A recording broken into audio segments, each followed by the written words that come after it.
Hello বন্ধুরা, আজকে আমরা শুনবো একটি কাঁকড়া ও একটি সারসের গল্প। একটি জলাশয়ে একটি কুঁড়ে সারস ছিল। সে সহজে খাবার সংগ্রহের জন্য একটি ফন্দি আঁটল।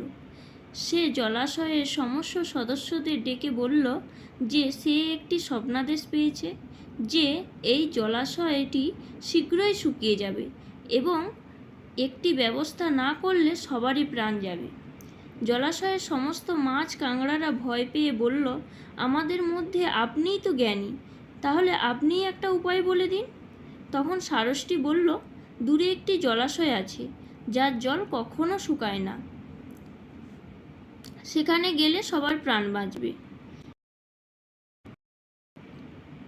মাছেরা তখন বলল, কিন্তু আমরা সেখানে যাব কি করে?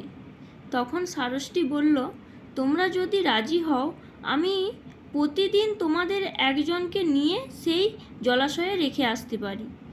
কোনো উপায় না পেয়ে মাছেরা সারসের কথায় রাজি হলো। তারপর প্রতিদিন সে একটি করে মাছ নিয়ে যেত এবং একটি পাহাড়ের উপর মাছেদেরকে মেরে খেয়ে নিত। এইভাবেই বেশ কিছুদিন সারসের ভুরিভোজ চলতে থাকলো। এবার একদিন একটি কাঁকড়ার পালা এলো। কাঁকড়াটি বেশ খুশি ছিল, তার পুরনো বন্ধুদের সঙ্গে আবার দেখা হবে। কাঁকড়াটি সারসের পিঠে চড়ে উড়তে লাগলো।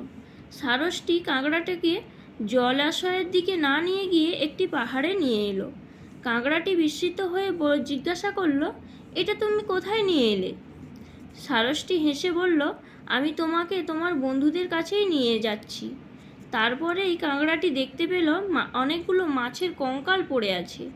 তখন তার আর কিছুই বুঝতে বাকি রইল না। কাঁকড়াটি তৎক্ষণাৎ তার ধারালো দাঁড় দিয়ে সারসের সরু গলাটি জোরে চেপে ধরল।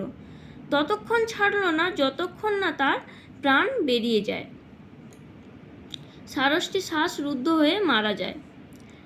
তারপর কাঁকড়াটি জলাশয়ে ফিরে এসে সারসটির বদ মতলবটা সবাইকে জানালো। তো এই গল্প থেকে আমরা একটাই শিক্ষা পেতে পারি যে কাউকে অন্ধভাবে বিশ্বাস করতে নেই।